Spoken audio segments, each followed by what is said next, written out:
சரீரத்தில் நோய் விரட்டப்பா என்னையப்பா என் சாரீரத்தில் நீ நிறையப்பா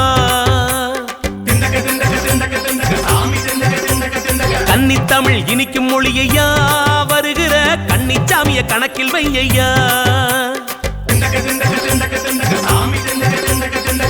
ஆளவட்ட குடைக்குள்ளே அவரண பெட்டி பாரு அதுக்குள்ள தவங்கடக்கும் பந்தளத்தாம் பெருஞ்சீரு ஆகாய மார்க்கத்தில அண்ணாந்து நீ வாரு கருடன் பலம் வரவே கண்ணீர் வரும்பாரு